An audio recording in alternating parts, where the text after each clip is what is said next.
Hello students, in today's video we are going to learn how to solve a problem based on purchase consideration. So let us go through the problem and see.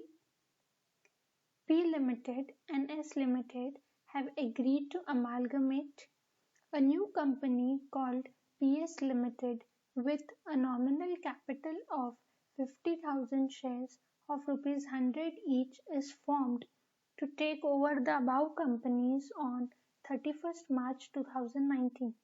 The following are the agreed statement of assets and liabilities of the two companies.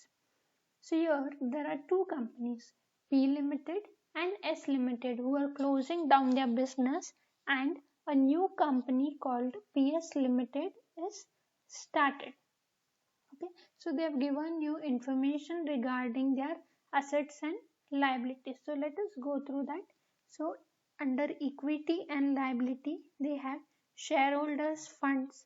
Share capital of P Limited is 15 lakhs and that of S Limited is 10 lakhs. Reserves and surplus 6 lakhs and 4 lakhs. Non-current liabilities in that long-term borrowings 4 lakhs and 3 lakhs. Trade payables only for S Limited 1 lakh. Then they have given you assets. Tangible assets 13 lakhs for P Limited, 9 lakhs for S Limited. Investments 3 lakhs and 1 lakh. Inventories 4 lakh, 3 lakhs. Trade receivables 3 lakhs and 4 lakhs. Cash 2 lakh and 1 lakh. You have to calculate purchase consideration.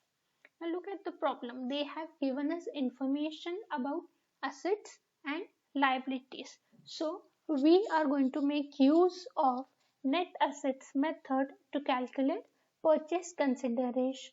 Now let us recall the formula. Formula is assets taken over less liabilities taken over.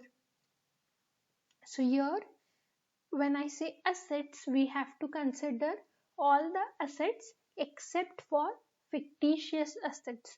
And when I say liabilities taken over, that means we have to take outside liabilities. Okay, we are not going to take in that share capital and reserves and surplus because these are shareholders funds. We are going to consider only the outside liabilities. So assets means we will consider all the assets, right from tangible assets of both the companies up to cash, less liabilities. Liabilities will be only long-term borrowings and trade payables. So using this information, we are going to solve a problem based on this.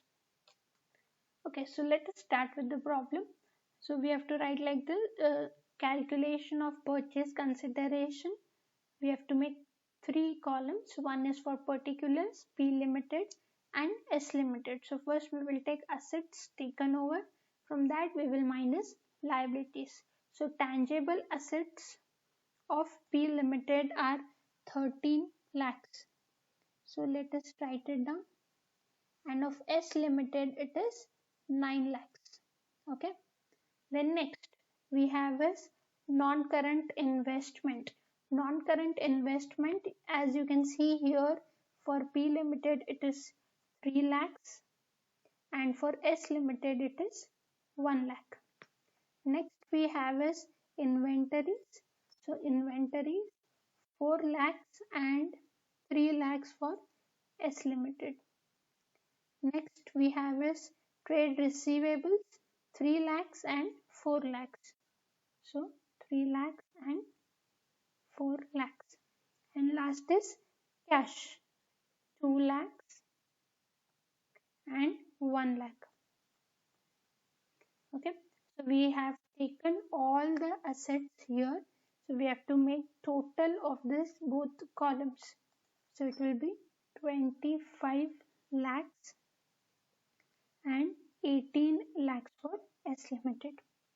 Okay, so from this we have to minus the liabilities, that is long-term borrowings and trade payables. So long-term borrowings for P Limited is 4 lakhs and that of S Limited is 3 lakhs. So let us take it here. Okay. Trade payables only for S Limited 1 lakh. So let us take this. Now you can see we have taken all the assets and liabilities. So from this total we have to minus the liabilities.